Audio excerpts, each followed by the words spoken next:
نشانیاں لوگ دیکھ سکیں، میرے دین کی نشانیوں کو دیکھ کر اس راستے پر چل کے لوگ دنیا میں بھی کامیاب ہو، آخرت میں بھی۔ وَنُظْهِرَ الْإِصْلَاحَ فِي بِلَادِهِ، تیرے ملک میں جو تباہی و بربادی پھیلی ہوئی ہے، بنی امیہ نے اسے تباہ و برباد کر دیا ہے، اس کی اصلاح کرنا چاہتا ہوں، اس کو صحیح راستے پہ لگانا چاہتا ہوں۔ یَعْمَلَ مظلومون من عبادک، تاکہ تیرے مظلوم بندے چین کی نیند سو سکیں، امن و سلامتی کی زندگی بسر کر سکیں، یہ ہے میرا مقصد۔ وَيُعْبَدَ بِفَرَائِضِكَ وَسُنَنِكَ وَأَحْكَامِكَ، تاکہ جن چیزوں کو تم نے واجب قرار دیا ہے، جنہیں مستحب قرار دیا ہے، جو تیرے قانون ہیں، جو تیرے احکام ہیں، ان پر عمل ہو سکے۔ ابھی تیرے قوانین کتاب میں جو لکھے ہوئے ہیں، لیکن لوگوں کی عملی زندگی میں پائے نہیں جاتے۔ کیوں؟ اس لیے کہ دین کی نشانیوں کو چھپا دیا ہے۔ حسین کہتے ہیں میرا کل مقصد یہ ہے، اس کے لیے اتنی بڑی قربانیاں ہیں، جن قربانیوں کو آج ہم یاد کر کے ہنستے، جن مصیبتوں کو آج یاد کر کے ہمارا کلیجہ پھٹ جاتا ہے اور ہم مخلوق عذاب ہو جاتے ہیں۔ نہ صرف یہ کہ شہادت حسین نے ہمیں دنیا و آخرت کی سعادت سے مالا مال کر دیا، بلکہ ان کے غم میں جو عزاداری ہم کرتے، وہ عزاداری بھی ہماری محافظ ہے۔ میں نے برسوں کے مجلس میں عرض کیا تھا، جاپانی نسل کا امریکی دانشور اسرائیل کی کانفرنس میں کہتا ہے، تین چیزیں شیعوں کے پاس ہیں۔ شیعہ ایک ایسا پرندہ ہے، ایک ایسی چڑیا ہے جس کی اڑان کی حد ہم معین نہیں کر سکتے، کہاں تک ہو جائے۔ اس کے دو پر ہیں، ایک سرخ پر ہے، ایک سبز پر ہے۔ سرخ پر آشکار ہے، سبز پر انتظار ہے، ظہور ہے، اس کی ایک ذرا ہے، اس کا نام ولایت۔ یہ عزاداری جو عاشور کے یاد کرتے مناتی ہے، کوئی معمولی چیز نہیں ہے۔ یہ عاشور ہے جو ہمیں مٹنے کو کہہ رہا ہے، یہ عاشور ہے جو ہمیں مٹنے، جب تک یہ عاشور کی یاد ہمارے پاس رہے گی، جب تک یہ عزاداری رہے گی، بڑی سی بڑی طاقت میں ہمیں مٹا نہیں سکتی۔ اگر مٹانا ہے تو یہ اسے چھیننا ہوگا، انتظار ضرور سیکھنا پڑے گا، اور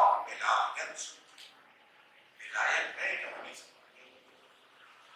اور اگر امام کی ظہور کا زمانہ ہے تو ولایت امام کی ولایت ہے، اور اگر امام کی غیبت کا زمانہ ہے تو امام نے اس کا انتظام کیا ہے کہ ولایت فقیہ کے حوالے۔ یہ ولایت فقیہ کے پاس ہے، یہ ولایت مراجع کرام کے پاس ہے، اور عملاً بھی ہمارے فقہاء نے ثابت کر دیا کہ کس طرح سے وہ اپنے فتاویٰ اور احکام کے ذریعے سے امت کو سنبھالے۔ اب چاہے وہ مرزا شیرازی رہے ہو، یا امام خمینی رہے ہو، یا ایت اللہ سستانی رہے ہو، یا شہید امام خامنئی رہے، اسے دو لوگوں میں آپ کی خدمت میں پیش کروں۔ آپ جانتے ہیں کہ انگریزوں نے بڑی تیزی کے ساتھ اس خطے پر قبضہ جمایا۔ ہندوستان اتنا بڑا ملک جو انگلینڈ سے کئی گنا بڑا ملک ہے، ہندوستان کے مقابلے میں انگلینڈ کی کوئی حیثیت نہیں۔ کیسے چھوٹے سے ملک نے اتنے بڑے ملک میں قبضہ کر لیا؟ آپ جب تاریخ پڑھیں گے کیا ملے گا؟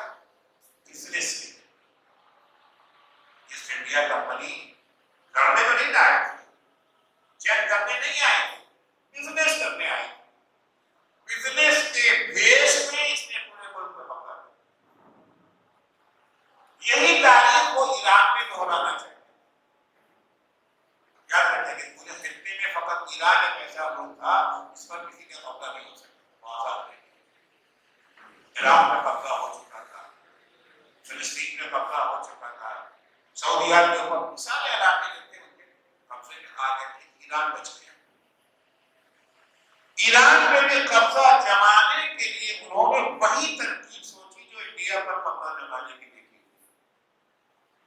یہاں ایسٹ انڈیا کمپنی کے ذریعے قبضہ جمایا تھا، ایران میں تمباکو کی کمپنی کے ذریعے قبضہ جمانے کی کوشش۔ اس زمانے کے بادشاہ مولا شاہ کو قلعہ دلا کر کے لوگوں کا عام طور سے لائسنس مل گیا، اور لائسنس کے آپ نے پورا پاور مل گیا اختیار۔ اس زمانے کے جو مرجع تھے کا نام تھا مرزا بزرگ شیرازی، انہوں نے خطرے کو پاپ کیا۔ ہمارے مہاراجے جو ہوتے ہیں واقعہ جو مرجع ہے، ہر کوئی دعوی مرجعیت کرتے اس سے بحث نہیں، کہ واقعہ جو مرجع ہے بہت شارپ ذہن کے مالک، بہت ہی شارپ ذہن کے مالک ہوتے ہیں، کوئی بیوقوف احمق نہیں ہوتے۔ بعض لوگ ہوتے ہیں پڑھے لکھے جو بہت ہوتے ہیں، بس کچھ ہوتی نہیں ہوتے، ان کو بنا سکتا ہے ایسا نہیں کیسا۔ پروفیسر بہت، میتھ کا بہترین پروفیسر ہے، فزکس کا بہترین پروفیسر ہے، اسے اپنے آس پاس کی جو خبر ہو بس فزکس اور میتھ کے اندر مشغول ہے۔ ہمارے فقہاء جو درجے کے ولایت تک پہنچے ایسے نہیں ہوتے ہیں، ان کے اندر بہت کنڈیشن و شرائط ہے۔ انہوں نے بھاگ دیا تھا، یہ ہندوستان کی تاریخ ایران میں دہرائی جا رہی ہے۔ بادشاہ وقت کو خبردار کیا، سمجھانے کی کوشش کی، مگر بادشاہ کی طرف میں کام ہو گیا۔ اگر بادشاہ سمجھ جائے تو بادشاہ ہی کرے گا، ٹھیک ہے نا، جو کچھ میں نے کہہ دیا وہی اپنے آگے دوسری کے بعد اس کو سمجھ میں آتی ہے کہ حکومت میں سمجھ میں بات نہ آئی تو پھر انہوں نے فتوے کا پاور استعمال کیا، تاکہ فتوے مطلب بدنام کیا جاتا ہے، چور کھائے گئے۔ انہوں نے فتویٰ دے دیا آج سے تمباکو کا استعمال حرام ہے، امام زمانہ سے جنگ کرنے کے برابر ہے۔ تمباکو اسلام میں حرام نہیں ہے، لیکن اس طرح کو سمجھنا پڑے گا، لیکن تمباکو تمباکو نہیں ہے۔ سوال پڑے محمد والے نشیب رہیے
اس کا فتویٰ ہے جس کے فتوے سے ہم آپ پر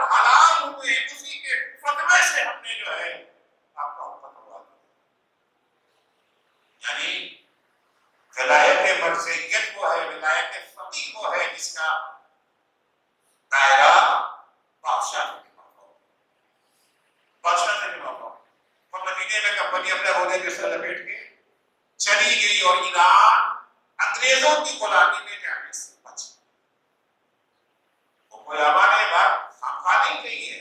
تین چیزیں ایسی ہیں شیعوں کے پاس. ایک عاشور ہے, ایک ظہور امام ہے, ظہور انتظار ظہور, اور تیسرے ولایت سے وابستگی.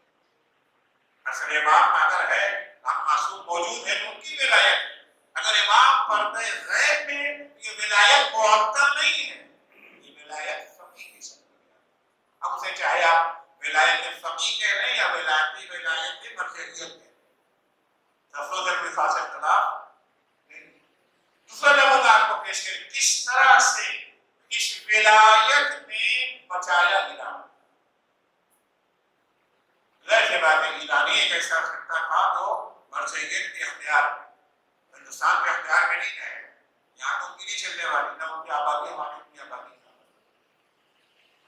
جس زمانے میں ایران کا انقلاب اپنے اوج پر تھا,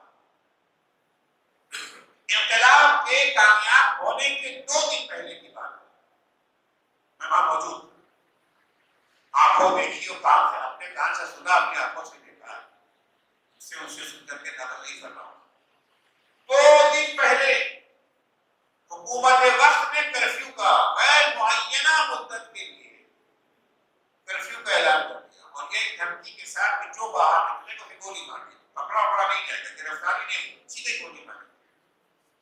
حکومت کے تیور بہت بگڑے ہوئے تھے. امریکہ سے جنرل ہائزر آیا ہوا تھا.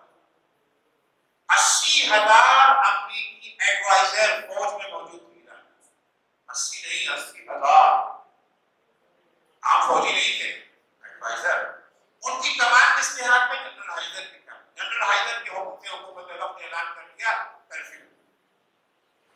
جو باہر نکل سے گولی لگی. حکومت کے تیور بڑے سخت. حکومت کا یہ تیور دیکھ کر کے جتنے بھی انقلابی لیڈران تھے, علماء تھے, سب نے اکٹھا اعلان کر دیا سب عوام گھر کے اندر سے. حکومت کے تیور بڑے خراب ہیں. بعد میں کیا ہوگا دیکھا جائے گا. فی الحال لوگ گھر کے اندر چلے گئے. جتنے بھی چھوٹے بڑے انقلابی جو ہے رہبران اور لیڈران تھے, آیت اللہ طالبانی ایسا مجاہد, ان کا بھی بیان آ گیا. اچانک امام خمینی کا بیان آیا کہ آج گھر میں جانا حرام ہے. آج گھر میں جانا حرام. تمباکو کا استعمال کرنا, حرام نہیں ہے. یہ جو بنیادی طور پر سنتی حکم ہے. آج کیونکہ اسلام خطرے میں ہے, امت خطرے میں, کیا مطلب حرام میں جانا. اچھا, ایرانیوں کی خوبی یہ تھی, کوئی احترام سب کا کرتے تھے, سنتے تھے. جیسے ہی امام خمینی کا یہ حکم آیا کہ آج گھر میں جانا حرام ہے, عورت مرد بچے سب گھر میں نکل رہے, سب سڑک کے اوپر. جو کبھی سڑک پہ نہیں نکلتے تھے, کسی مظاہرے میں, کسی ریلی میں شریک نہیں ہوتے تھے, وہ بھی نکل رہے. اور مورچے بنا لیے, ریت کی مٹی کی بوریاں ڈال کے مورچے بنا لیے, اور بوتلوں میں عورتیں جو تھیں وہ پیٹرول, شیشہ, پتی ڈال کے وہ کوکٹیل مولوٹوف بولتے تھے اس کو, بنا کر تیار. ادھر شاہی حکومت کرفیو کرنے والوں کو سزا دینے کے لیے ٹینک چلے. ادھر سے ٹینک چلا, ادھر سے انہوں نے پٹی میں آگ لگایا اور پھینکا. میں نے کہا اللہ کنکری کو چاہے تو کون بنا دیتا ہے. اب ابھی کا قصہ ہے نا, کنکری سے بھی ہاتھی کا کام دفعہ ہوتا ہے. سیدھا ٹینک کے اندر کا ٹینک آگ لگ گئی. جب ٹینک میں آگ لگ گئی تو پیچھے والا ٹینک تو آ سکتا سڑک پہ جائے, آگے والا ہٹے تو پیچھے والا آئے. ہمدان بہت بڑی چھاونی تھی فوج کی. ہمدان کے باہر لوگوں نے اپنی سڑک ہی کاٹ دی. سب تو روڈ پر ہے, الگ سے فورس لانے کی ضرورت نہیں ہے. بچے اپنا کام کر رہے ہیں, بڑے اپنا کام کر رہے ہیں, عورتیں اپنا کام کر رہے ہیں, سڑک ہی کاٹ دی. نتیجے میں فوج مفلوج ہو گئی, ٹھپ ہو گئی. آگے فوج نہ بڑھ سکی. وہ جو ان کا منصوبہ تھا, بتاؤ کیا منصوبہ تھا, جیسے فوج ٹھپ ہو گئی, فوج رک گئی. تو فوج رک گئی, ادھر سے پولیس اسٹیشن وغیرہ جو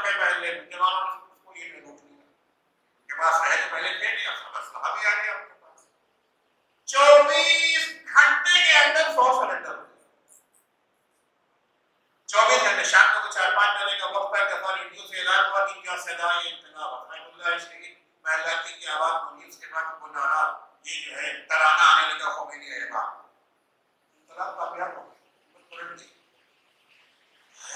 جبکہ اس کے ایک دن پہلے تک کٹی امید نہیں تھی کامیابی. اس ایک فتوے نے، ایک حکم نے ایران کی کایا پلٹ دی. جب فوج کے ہیڈ کوارٹر پر قبضہ ہوا تو وہاں سے پتہ چلا کہ ان کا نقشہ کیا تھا، منصوبہ کیا تھا. فوج کا منصوبہ یہ تھا کہ ہم کرفیو لگا دیں گے، لوگ گھروں میں چلے جائیں گے، ہم راتوں رات اہم جگہوں پر فوج کو تعینات کر دیں گے، ٹینک وغیرہ جو بھی لگانا ہے ہم لگا دیں گے، اور راتوں رات چھوٹے بڑے 10,000 لیڈروں کو گرفتار کر کے راتوں رات انہیں موت میں نہیں چلا دیں. میں امام خمینی، امام خمینی، آیت اللہ خامنئی، آیت اللہ حسنی رفسنجانی، شہید باہنر وغیرہ وغیرہ جتنے بھی تھے چھوٹے بڑے سب پورے ایران کے اندر، جب یہ سب مارے جائیں گے کچھ دنوں کے بعد ہم کرفیو کو ہٹائیں گے. اب جب کرفیو ہٹے گا تو لوگوں کو پتا چلے گا خمینی مارے گئے، خامنئی مارے گئے، رفسنجانی مارے گئے، بہشتی مارے گئے، مشکلی مارے گئے، مکارم شیرازی مارے گئے، سبحانی مارے، جتنے بھی ہیں چھوٹے بڑے سب مارے گئے.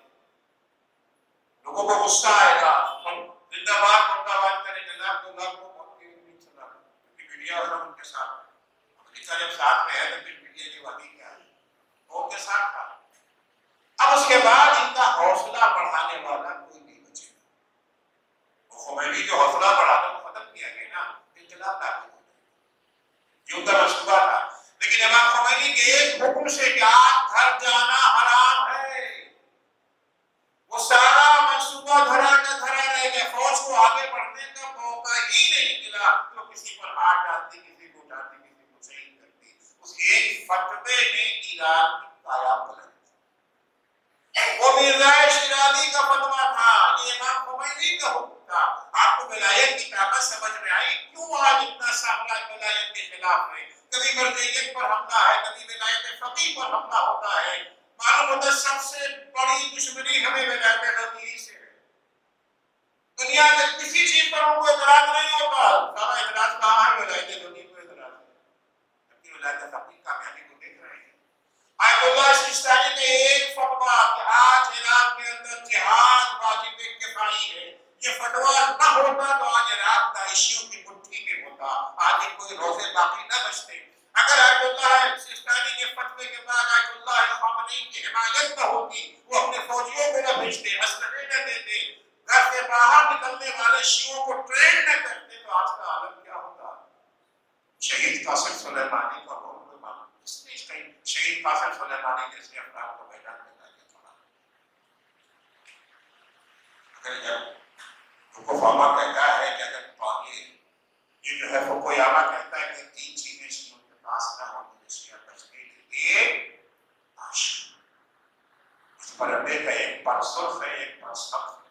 سرخ پر کا نام عاشورہ ہے، سبز پر کا نام انتظار ہے، ظہور امام ہے، اور اس کی زرہ کا نام ہے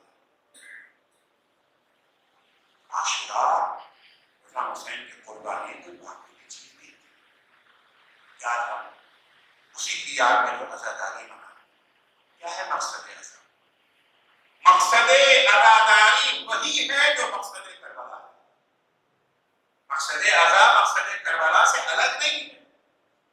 جس مقصد کے لیے امام حسین نے اتنی بڑی قربانی دی ہے، اسی مقصد کی حفاظت کے لیے، اسی مقصد کو آگے بڑھانے کے لیے ان کی عزاداری. اگر یہ مقصد نگاہ میں ہوگا تو پھر عزاداری سمجھ میں آ جائے گی. کیا ہے صاحب، ہر سال لوگ بنا ہارٹ میں اتنا پیسہ خرچہ ہوتا ہے، بڑا ٹائم کیا کرتا ہے. اس لیے مقصد امام حسین کیا؟ ابھی میں نے امام حسین کے وہ جملہ بیان کیا نا کہ کیا ہے مقصد؟ لیکن نوریا معالم دینک ونظہر الاصلاح فی بلادک ویامن المظلومون من عبادک ویعمل بفرائضک وسننک واحکامک. یہ ہے مقصد امام حسین. امام حسین کا مقصد دین کو بچانا تھا، امام حسین کا مقصد امت کو بچانا تھا، امام حسین کا مقصد مظلوموں کو نجات دلانا تھا. ان خطرات سے آگے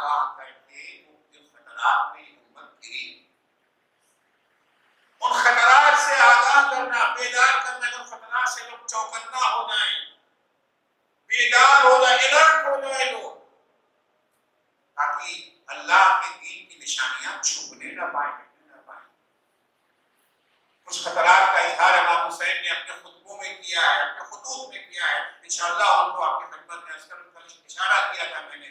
ایک خطرہ جس کی طرف امام حسین نے اشارہ کیا وہ ہے بدعت کا. بصرے والوں کو جو خط لکھا یہ تو لکھا ہے نا فَإِنَّ السُّنَّةَ قَدْ أُمِيتَتْ وَإِنَّ الْبِدْعَةَ قَدْ أُحْيِيَتْ. سنت کو مٹایا جا رہا ہے، بدعت کو پروان چڑھایا جا رہا ہے. بدعت کیا ہے؟ کسی بدعت کے سمجھنا بہت ضروری ہے، کیونکہ بدعت کا لفظ ہر روز سنتے رہتے ہیں بدعت وہ بدعت وہ بدعت وہ بدعت. بدعت کا ایک یہ جو ڈکشنری کا معنی ہے، لغت کا معنی اور ایک اصطلاح کا معنی ہے. فقہ میں کسے کہتے ہیں، دین میں کسے کہتے ہیں. ڈکشنری میں بدعت سے مراد ہر وہ کام جو نیا ہو، ویسا کام پہلے نہ ہوا. ہوائی جہاز پہلے بنا تھا؟ نہیں بنا. بن گیا، یہ کیا ہے؟ بدعت. پہلے نہیں تھا. وہ اللہ اپنے کو کیا کہتا ہے؟ بدعت کرنے والا اللہ بدیع السماوات والارض. اللہ ہی وہ ہے جس نے پہلی مرتبہ زمین و آسمان کو بنایا. پہلے تو نہیں تھا زمین و آسمان. تو ہر وہ نیا کام. اور یہیں سے بدعت کی دو قسمیں ہو جاتی ہیں، بدعت حسنہ اور بدعت سیئہ. اچھی بدعت اور خراب بدعت. ٹیکنالوجی کیا ہے؟ بدعت ہی تو ہے نا، پہلے تو نہیں تھی. ٹیکنالوجی بدعت ہے. اب ٹیکنالوجی دو طرح کی ہو سکتی ہے، اچھی اور بری. ہوائی جہاز بنا بدعت ہے. اچھی بدعت ہے یا بری بدعت ہے؟ اچھی بدعت ہے، سہولت ہو گئی. اے سی کیا ہے؟ یہ جو بدعت ہے، اچھی بدعت ہے. یہ کیمرہ کیا ہے؟ بدعت ہے، اچھی بدعت. یہ مائکروفون اتنا ہوتا تھا اور سے کرنا پڑتا تھا، اچھی بدعت ہے نا، انسان کے کام آ رہا ہے. آئٹم بم بدعت ہے نا، اچھی ہے یا بری؟ بری بدعت ہے، انسانیت کو تباہ کر رہا ہے. تو جب لغت کے معنی میں، ڈکشنری کے معنی میں اگر بدعت کو لیں گے تو بدعت یعنی ہر وہ کام جو پہلے نہیں ہوتا تھا تو کیا جائے کسی کے میدان میں، سیاست کے میدان میں، ٹیکنالوجی کے میدان میں، علم کے میدان میں، اسے کہتے ہیں بدعت. اس کی دو قسمیں ہیں. لیکن دین میں جو والے جو بدعت کہتے ہیں اس سے مراد یہ بدعت نہیں ہے، غلط فہمی یہی ہوتی ہے. حدیث ہے پیغمبر کی کل بدعت ضلالہ وکل ضلالۃ فی النار. ہر بدعت جو ہے وہ گمراہی ہے اور ہر گمراہی جہنم میں ہے. لہذا وہ بات ہمارے افراد اونچے پیجامے والے ہر چیز کے پیچھے پڑ جاتے ہیں. یہ مائکروفون بدعت ہے، نکالو ہٹاؤ ہٹاؤ ہٹاؤ. ہاں سائیکل کے پیچھے پڑ گئے تھے، سائیکل نہیں تھی بھائی. یہ سائیکل شیطان کی سواری ہے. سعودی عرب میں جب ٹیلی فون کی لائن کھینچی جا رہی تھی پوری لائن اٹھا کے ٹائم بنی. یہ بدعت ہے. بدعت کا مطلب بدعت بری چیز ہے جس کو ضلالت کہا گیا ہے، جس کو گمراہی کہا گیا ہے. یہ ٹیکنالوجی والی بدعت نہیں ہے، علم والی بدعت نہیں ہے، صنعت والی بدعت نہیں ہے، معیشت والی بدعت نہیں ہے. بدعت کا معنی ہے دین میں جو برا ہے کیا ہے؟ ادخال فی الدین ما لیس فی الدین واخراج من الدین ما فی الدین. جو دین میں نہیں ہے اسے دین کا حصہ بنا دو، اور جو دین میں ہے اسے دین سے نکالو. اس چیز کو اللہ نے واجب قرار دیا تھا، آپ نے اسے نہیں واجب دیا. اس چیز کو اللہ نے حرام قرار دیا تھا، اسے آپ حرام ماننے کو اپنی طرف سے واجب اور حرام کر دیا. یہ ہے بدعت. اور یہاں بدعت کی ایک اس میں لوگوں سے نہیں ہے. یہاں بدعت حسنہ اور بدعت سیئہ کوئی معنی نہیں. جو چیز دین میں نہیں ہے اگر آپ اس کو داخل کر دیں تو اچھی ہو ہی نہیں سکتی. ایک دفعہ ہوتا ہے آپ کا رسم و رواج ہے، ٹریڈیشن ہے آپ کا. اگر ٹریڈیشن کو آپ دین بنا دیں یہ بدعت ہے. لیکن اگر ٹریڈیشن کو ٹریڈیشن رہنے دیں، اگر آپ کوئی کام کر رہے ہیں کوئی خوشی کیا کرتے ہیں جو ہمارے یہاں کا طریقہ ہے، ہمارے یہاں اسلام کا طریقہ نہیں ہے.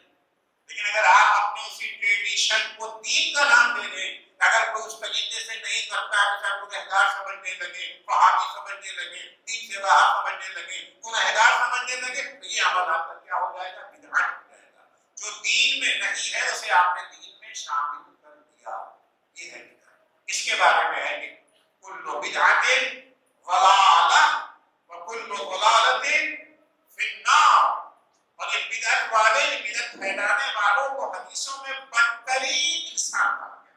اہل البدع شرار الناس. بدع ایجاد کرنے والے بہت سب سے برے افراد اور بدعتیوں کی توبہ تو حدیث میں اب اللہ کو ناپسند انکار کیا اللہ نے اس بات سے کہ اہل بدعت کی توبہ کے لیے توبہ کی. اب اللہ لصاحب البدع التوبہ حدیث میں موجود ہے. کون سی بدعت بنی؟ بدعت کیا ہے؟ دین میں سے دین سے نکال دیا. غریب کے میدان میں پیغمبر اکرم نے اللہ کے حکم سے مولا علی کی ولایت کے اعلان میں شیعہ بھی مانتے ہیں سنی بھی مانتے ہیں نا. علی کی ولایت کا اعلان کر دیا, مبارکباد بھی دے دی گئی, بیعت بھی سب کچھ ہو گیا. غریب کو آپ نے غدیر میں سنا ہوگا, مجھے دہرانا اس کو نہیں. تب علی کی ولایت دین کا حصہ بن گئی نا. دین کیا ہوتا ہے؟ اس کا حکم اللہ ہے, اس کا اعلان پیغمبر کرے, وہی ہے نا دین. تو جب علی کی ولایت کا اعلان اللہ کے حکم سے پیغمبر نے غدیر میں کر دیا تو علی کی ولایت کیا ہو گئی؟ دین کا حصہ. اب اگر غدیر میں علی کی ولایت کے اعلان کے بعد دین کا حصہ بن جانے کے بعد اگر کوئی کسی اور کا انتخاب کر دیتا ہے تو یہ بدعت ہے. یہ بدعت ہے. انتخاب کس کا کیا ہے؟ کہ وہ اصول میں بیان کرو. شیعہ سنی دونوں کے ہمیں خلافی بات نہیں پڑھ رہا ہوں. دونوں کا ہی اصول ہے نا. جو دین میں نہیں ہے اسے دین میں شامل کر دینا, جو دین میں ہے اسے دین سے نکال دینا. ولایت علی دین کا حصہ کی اسے نکال کر کے یہ ولایت کسی اور کے سپرد کر دی گئی. یہ عمل کیا کہلائے گا؟ بدعت کہلائے گا. امام حسین پر رونا, امام حسین پر رونا سنت رسول خدا ہے, یعنی دین کا حصہ ہے. سنت رسول خدا دین کا حصہ ہے نا. پیغمبر جو کہے وہ دین کا حصہ, جو کرے وہ بھی دین کا حصہ ہے. قول معصوم, فعل معصوم, تقریر معصوم. شیعہ سنی دونوں اس بات کے قائل ہیں شہادت حسین سے پہلے پیغمبر حسین کے ہوئے. ایک روایت کی خدمت میں پیش کر رہا ہوں, اس کو اہل سنت محدثین نے صحیح قرار. کہتے ہیں کہ جبریل جب دن پیغمبر کی خدمت میں مولا کائنات آئے, دیکھا پیغمبر اور قطار رو. مولا علی نے سبب پوچھا کہ رسول اللہ رونے کا سبب کیا ہے؟ کہ یا علی, ابھی تھوڑی دیر پہلے جبریل انہوں نے شہادت حسین کی تفصیلات اور ایک مٹھی خاک لاتے مجھے کہ سرخ مٹی, کہا یا رسول اللہ یہ اس جگہ کی مٹی ہے جہاں آپ کا حسین 3 دن کا بھوکا پیاسا سیکھا. پیغمبر مٹی کو دیکھتے جا رہے ہیں, روتے جا رہے ہیں, اس پر رو رہے ہیں. حسین کی مصیبت پر رو رہے ہیں. یہ رونا بدعت ہے یا سنت ہے؟ سنت ہو گیا نا, یعنی دین ہو گیا. اب اگر کوئی کہے رونا حرام ہے, یہ کہنا بدعت ہے. رونا بدعت نہیں ہے, یہ کہنا بدعت ہے. اگر پیغمبر شہداء کی قبور کی زیارت کے لیے جانا, یہ دونوں کتابوں میں کہ پیغمبر شہداء کی زیارت کے لیے جاتے تھے, شہداء اور کی زیارت کے لیے پیغمبر جاتے تھے, حمزہ کی قبر کی زیارت کے لیے پیغمبر جاتے تھے. تو گویا شہیدوں کے قبر کی زیارت کیا ہو گئی؟ سنت ہو گئی, دین کا حصہ بن گئی. اب اگر کوئی کہے کہ شہداء کی قبر کی زیارت کو جانا حرام ہے, اس کو کیا کہیں گے؟ یہ بدعت ہے. تو زیارت کے لیے جانا بدعت نہیں ہے, زیارت کو حرام قرار دینا بدعت ہے. حسین پہ رونا بدعت نہیں ہے, حسین کے رونے کو ناجائز قرار دینا یہ کیا ہے؟ یہ بدعت ہے. بنو امیہ نے بہت ساری بدعتیں ایجاد کی, بہت ساری بدعتیں بنو امیہ نے ایجاد کی کہ مان لو ہوشیار کر رہے ہیں. دیکھو میں آگاہ کر رہا ہوں بدعتوں سے, بدعتوں کو کون سی بدعتوں کو انہوں نے جتایا. سورہ اعراف کی آیت نمبر 157,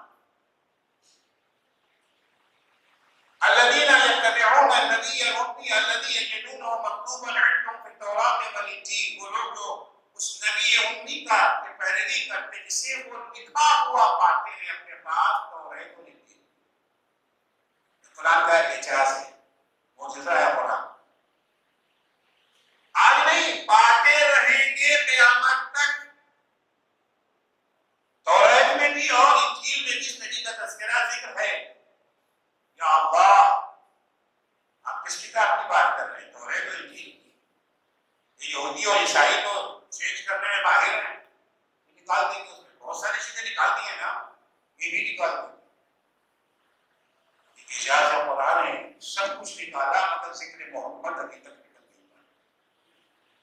1400 سال پہلے قرآن نے کہا یجدونہ پاتے رہیں گے، آج بھی موجود ہے پیغمبر کا ذکر توریت میں. یجدونہ مکتوبا عندہم فی التوراۃ والانجیل. یہاں پر اب اس کے بعد 5 پیغمبر کی ذمہ داری قرآن نے بیان کی ہے، اور اس کے مقابلے میں 4 ذمہ داری ہماری آپ کی بیان کی ہے. ٹوٹل 2 ذمہ داریاں اس میں، 5 پیغمبر کی اور 4 ہماری اور آپ کی. پیغمبر کی ذمہ داریاں کیا ہیں؟ یأمرہم بالمعروف ینہاہم عن المنکر. یأمرہم بالمعروف، انہیں اچھائی کی دعوت دیتے، ینہاہم عن المنکر، برائیوں سے انہیں روکتے ہیں. یحل لهم الطیبات ویحرم علیہم الخبائث. وہ ساری چیزیں جو ہماری زندگی کے لیے مفید ہیں، فائدے مند ہیں، ضروری ہیں، ان سب کو یہ پیغمبر حلال کرا دیتا ہے. کوئی ایسی چیز نہیں ہے جو ہماری زندگی کے لیے ضروری ہو اسے اسلام نے حرام کرا دیا. ویحرم علیہم الخبائث، وہ چیزیں جو ہماری زندگی کے لیے نقصان دہ ہیں، مضر ہیں، انہیں یہ حرام کرا دیتا ہے. 4 چیزیں ہو گئی. 5ویں ذمہ داری وَيَضَعُ عَنْهُمْ إِصْرَهُمْ وَالْأَغْلَالَ الَّتِي كَانَتْ عَلَيْهِمْ. یہ رسول، یہ نبی آنے کے بعد انسانوں کو زنجیروں سے آزادی دلاتا، غلامی کی زنجیروں سے آزاد کرتا ہے، چاہے وہ شیطان کی غلامی ہو یا انسان نما شیطانوں کی غلامی. افراد کو بھی آزادی دلاتا ہے، قوموں کو بھی آزادی دلاتا ہے. یہ نبی پیغمبر حریت ہے، پیغمبر آزادی. 5 کام پیغمبر نے، 4 کام ہم لوگوں پر. والذین آمنوا بہ، ہم تو پیغمبر پر ایمان لائے. تو ایمان لائے کہ پہلے ذمہ داری ہماری کیا؟ پیغمبر پر ایمان لانا. وعظروہ، دوسری ذمہ داری ہماری ہے پیغمبر کا احترام کرنا. لوگوں کے پیغمبر ہماری جیسے. ونصروہ، پیغمبر کی تعلیمات پر عمل کر کے ان کی مدد کرنا. نصروہ سے مراد یعنی کھانا کھلانے بھوکے ہیں. جناب گزرے میں بھوکے بیٹھے کھانا کھلا دے، پیغمبر تو ہے نہیں نا، کب کھانا کھلائیں گے ہم کو؟ پہننے کو کپڑا نہیں، کپڑا ہم کو گھر نہیں، گھر میں نہیں. مدد سے مراد یہ نہیں ہے. نصروہ یہ ویسے ہی مدد ہے جیسے اللہ کی مدد ہے. ان تنصروا اللہ ینصرکم، اگر تم اللہ کی مدد کرو گے اللہ تمہاری مدد کرے. کیا مطلب اللہ کی مدد؟ اللہ کی مدد یعنی اس کے بنائے ہوئے احکام و قوانین پر عمل کرنا. نشروہ، تیسری ذمہ داری ہماری یہ ہے کہ ہم ان کی مدد کریں. واتبعوا النور الذی انزل معہ، اور اس نور کی پیروی کریں جو ان کے ہمراہ نازل ہوا ہے. امام محمد باقر علیہ السلام والسلام فرماتے ہیں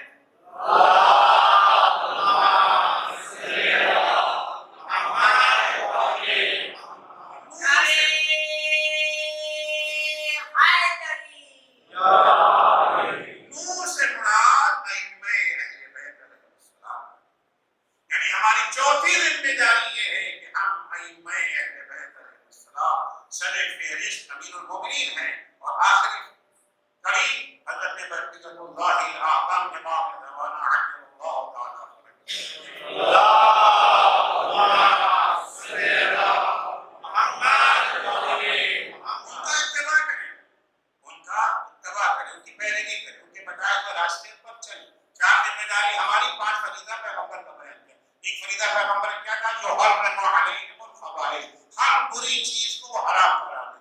پیغمبر نے چوری کو حرام کیا، زنا کو حرام کیا، شراب کو حرام کیا، دھوکہ دینے کو حرام کیا، غیبت کو حرام کیا.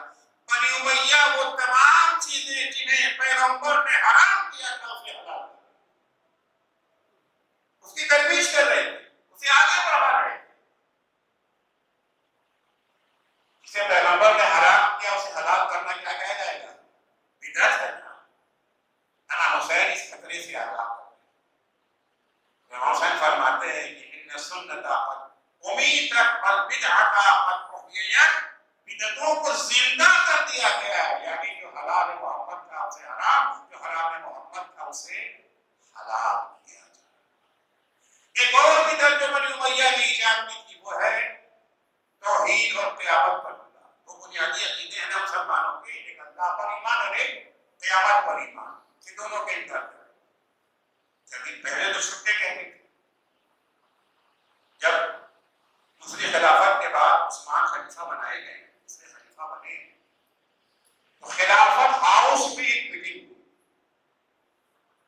جہاں صرف بنی امیہ کو بلایا گیا تھا، بس اور کوئی نہیں، بنی امیہ کے علاوہ ابو سفیان سے اندھا ہو چکا، آنکھوں کو کچھ نہیں سمجھ آیا ہے تو پوچھتا ہے یہاں پر بنی ہاشم کی فرق تو نہیں ہے؟ وہ اگر ہو گئے تو پھر اتنا سب ضرور کریں گے، گڑبڑ ہوگا تو یہاں پر چپ تو سنیں گے نہیں، برداشت تو کریں گے نہیں۔ کہنے نہیں آپ مطمئن رہے، آپ سب اپنے ہیں، آپ کھلا کہنا تلقفوها تلقف القرآن۔ بنی امیہ بڑی مدت کے بعد حکومت ہمارے ہاتھ میں آئی ہے، اسے اتنی اس طرح سے مضبوطی سے پکڑو جیسے گیند کو مضبوطی سے پکڑا جائے۔ جو کیچ کرتا ہے گیند کو مضبوطی سے پکڑتا ہے، چھوڑ گیا تو کیچ نہیں مارا جائے گا، اس طرح سے پکڑو کہ چھوٹنے نہ پائے۔ اور یاد رکھو یہ دین و مذہب اللہ رسول کے ذکر نہ پڑھنا۔ فوالذی یحلف به ابو سفیان، ابو سفیان جس کی قسم کھاتا ہے اس کی قسم نہیں کہا اللہ کی قسم۔ اچھا لوگ جانتے تھے کہ ابو سفیان کس کی قسم کھاتا ہے؟ مجمع جانتا تھا، آپ کہہ رہے سب کو فوالذی یحلف به ابو سفیان، ابو سفیان اس کی قسم کھاتا ہے، اب نہیں پتا لات کی قسم، منات کی قسم، حبل کی قسم، عزا کی قسم، پہلا جس کی قسم کھاتا اس کی قسم لا حساب ولا کتاب ولا نار ولا لا نار ولا جنہ، نہ کوئی جہنم ہے، نہ کوئی جنت ہے، نہ کوئی حساب ہے، نہ کوئی کتاب ہے۔ اس چکر میں نہ پڑنا، ان کو کھاؤ، صاف صاف انکار کر رہا ہے نا۔ اسلام لا چکا ہے، بظاہر مسلمان ہو چکا ہے، جانتا ہے کہ یہ جزء اسلام ہے، بنیاد اسلام کی چیزوں کے اس کا انکار کر رہا ہے۔ اس بدعت کو پھیلایا گیا، پھیلاتے پھیلاتے وہ زمانہ یزید کا زمانہ کے بعد اب وہ کھلم کھلا آ کر کے اعلان کر رہا ہے لعب القاسم بالملک فلا جاء خبر ولا وحی نظر۔ یہ تو حکومت کے ساتھ بنی ہاشم کا کھلواڑ تھا، نہ کوئی قرآن ہے، نہ کوئی وحی ہے، کچھ بھی نہیں، سب بکواس۔ اس سے بڑی بدعت کچھ اور ہے؟ اس سے بڑی کوئی بدعت اور پائی جا سکتی ہے؟ سب کا انکار کر رہا ہے۔ جن چیزوں کو پیغمبر نے حرام کیا تھا اس کا وصیت تھا۔ امام حسین نے تو کہا تھا نا کہ بدعت کر رہے ہیں، کوئی سننے والا نہیں تھا، تو شہادت حسین نے لوگوں کان کھولے ہیں، انہیں کوئی توجہ ہی نہیں دیتا تھا۔ کتنے خطبے امام حسین نے مکے میں دیے ہیں، کتنے خطوط لکھتے ہیں، بصرے والوں کو لکھا، کوفے والوں کو لکھا، کوئی توجہ ہی نہیں دیتا تھا۔ شہادت حسین سبب بنی ہے کہ لوگ چپ گئے، حسین کیا کہتے ہیں سوچا بتائے، مدینے والے اکٹھا ہوئے، امام حسین تو وہی کے رہنے والے تھے نا، کتنی دفعہ سمجھایا تھا، کسی کے سمجھ میں نہیں آ رہا، شہادت حسین کے بعد چپ گئے۔ اب دیکھنا ہے کیا واقعہ جیسا حسین کہہ رہے تھے، یزید ویسا ہی ہے۔ امام حسین نے کہا تھا نا ولی کے دربار یزید رجل فاسق شارق القبر قاتل النفس المحرمہ مبلغ بالفسق، چنانچہ ہے قاتل ہے فلاں ہے فلاں۔ انتخاب کیا گیا عبداللہ بن حنظلہ، حنظلہ وفیر الملائکہ والا فی الحال سے عبداللہ بن حنظلہ کا انتخاب، آپ جائیں شام جا کے تحقیق کریں جو کچھ حسین کہہ رہے تھے کیا واقعا سچ ہے، اس سے بڑی بدعت کیا ہوگی؟ حسین کے بارے میں سوچ رہے سچ ہے، اس کے بارے میں آیت پھر نازل ہوئی ہے۔ حسین کی عصمت جزو دین ہے، عصمت حسین میں شک کرنا بدعت ہے۔ لیکن بہرحال اتنا تو ہو گیا نا، کم سے کم ایک احتمال دے رہے کہ شاید سچ بھی کہہ رہے ہو۔ عبداللہ بن حنظلہ دودھ کو لے کے دین کو لے کر کے دمشق گئے ہیں، وہاں قریب سے زید کو جب دیکھا ہے، وہاں پر پلٹ کے جب آئے تو جمع کر کے مدینے والوں کو کہ اگر آسمان سے ہم پر پتھر برسے تو بڑھا، ہم ایسے کو اپنا حاکم بنائے ہیں جو رات دن شراب میں دھت رہتا ہے، کبھی کبھی نہیں پیتا، غائب الخبر ہے، ہمیشہ برس رہتا ہے۔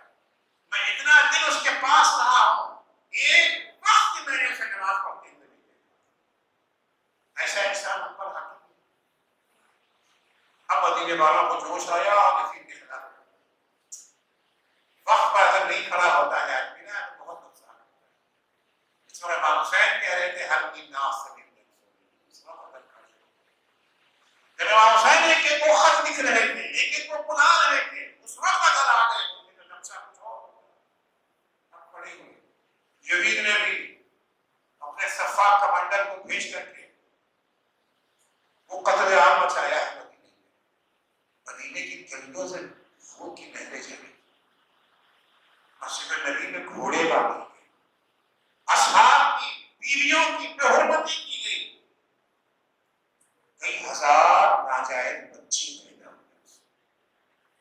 فوج کو کھلی چکی، دن میں فوج کو کھلی چکی، یہ بدعتیں تھیں، اس کے خلاف امام حسین نے آگاہ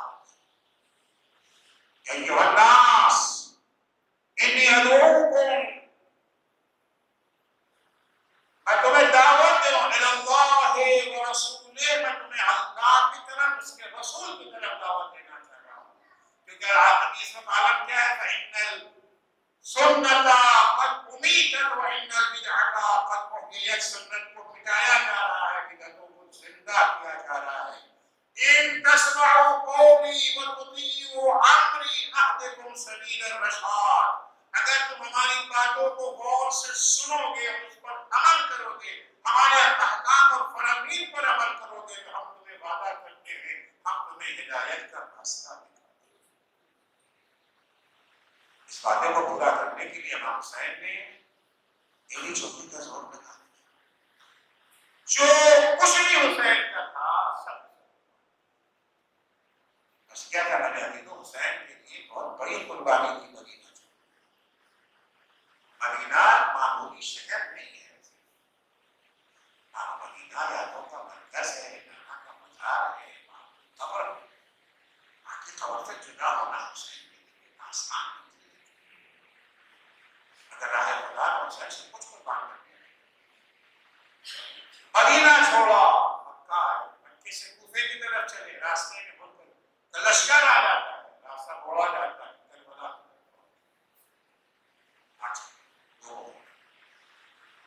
تو محرم کو امام حسین کا قافلہ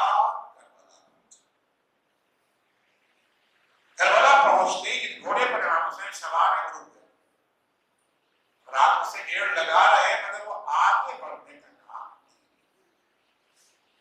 امام حسین نے گھوڑا بندہ شاید تھک گیا ہوگا، وہ بھی آگے نہ بڑھا، تیسرا چوتھا 7 گھوڑے بدلے گئے مگر وہ گھوڑا آگے نہیں بڑھا۔ کربلا کی زمین بڑی خاص ہے، گھوڑا آگے نہیں بڑھ رہا ہے، کہ امام حسین نے سوال کیا اس زمین کو کیا کہتے ہیں؟ یقال لها الغافلیہ، اسے غافلیہ کہا ہے۔ امام نے کہا اللہ اسم آخر، اس کا کوئی اور بھی نام ہے، یقال لها نینوا، اسے نینوا بھی کہا جاتا ہے۔ اللہ اسم آخر، امام پوچھتے جا رہے ہیں ایک کے بعد ایک کے بعد ایک نام ملتے جا رہے ہیں، یہاں تک ایک شخص نے کہا مولا یقال لها کربلا، اسے کربلا، کربلا کا نام آنا تھا، دفاع امام حسین گھوڑے سے گزر گئے۔ وقد ها هنا مقتل رجالنا ومذبح اطفالنا، یہی وہ جگہ ہے جہاں ہمارے مرد قتل کیے جائیں گے، ہمارے بچے دکھا دیے جائیں گے. وَسُمِّيَتْ نِسَاؤُنَا، اور ہماری عورتوں کی بے حرمتی کی جائے گی، ان کے سر سے چادریں چھینی جائیں گی، ان کو اسیر بنا دیا جائے گا. نبی کو لمبے کے بعد آپ کو پوچھتی ہے کہ اس کا مالک کون ہے؟ اللہ ہے. عصمت امام حسین. کسی کی زمین پر ایک منٹ بھی ٹھہرنا نہیں چاہیے.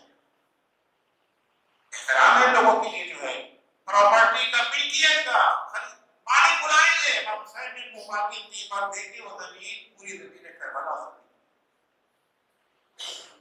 خریدنے کے بعد دوبارہ وہ زمین انہیں لوگوں کو تحفے دے گی. دو شرطیں ضرور بتائیں.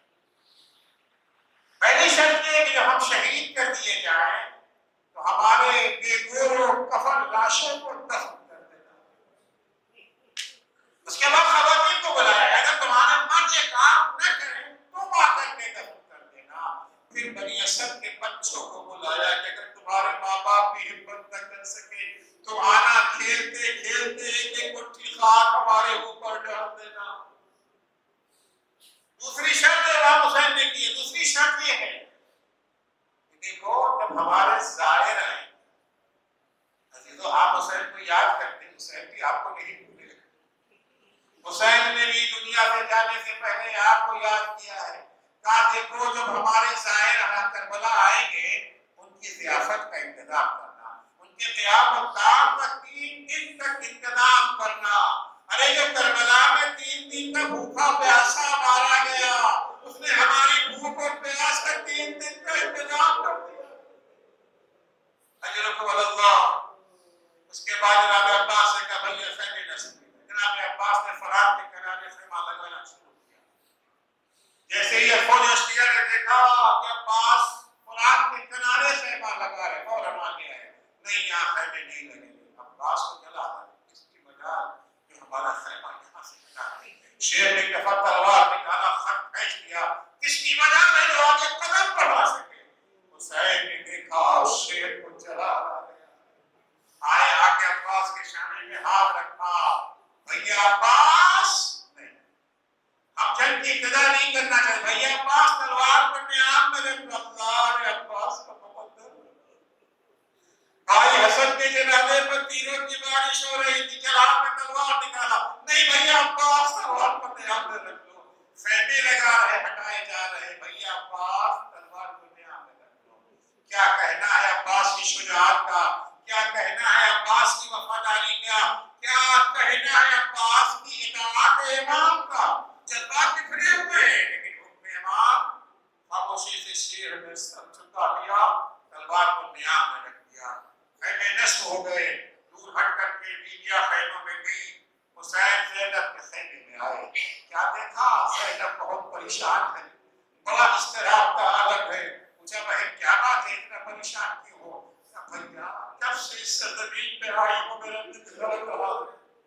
ایک آواز کسی مظلومہ کی آواز میرے کانوں سے ٹکرا رہی ہے جو بہت ہی دردناک انداز سے بیان کرے ہائے میرا حسین ہائے میرا لال ہائے میرا لال. باپ نے فرمایا بہن نہیں پہچانا یہ ماں فاطمہ کی آواز ہے. جیسے ہی ہم نے مدینہ چھوڑا ابا نے بھی جنت البقیع کو چھوڑا ہمارے ساتھ ساتھ. ألا لعنة الله على قوم الظالمين وسيعلم الذين ظلموا أي منقلب ينقلبون. بارے واسطہ ہے محمد و آل محمد علیہ السلام ہماری اس مختصر سی عبادت کو قبول فرما. آپ صدقے کے محمد و آل محمد علیہ السلام کے ہمیں توفیق عنایت فرما. ہم عزاداری اس طرح سے منعقد کریں تاکہ ہماری عزاداری مقصد کربلا جو کربلا کا مقصد وہی ہماری عزاداری کا مقصد. کربلا کا مقصد دین کو زندہ کرنا ہے. ہماری عزاداری کا مقصد دین کو زندہ کرنا ہے. مابعوث محمد و آل محمد علیہ السلام کے جو مومنین و مومنات بیمار ہیں انہیں شفائے کاملہ عاجلہ جو مقروض ہیں ان کے قرضوں کو ادا فرما.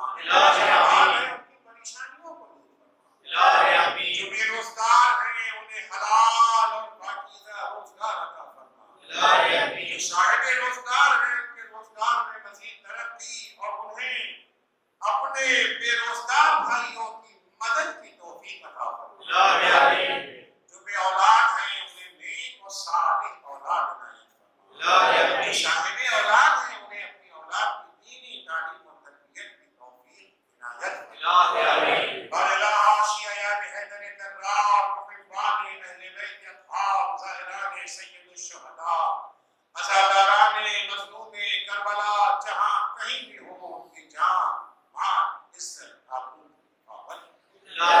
آپ ہو سکتے ہیں محمد علیہ محمد علیہ السلام کے مراجع کرام اور رہبر معظم انقلاب اسلامی حضرت آیت اللہ سید مجتبی حسین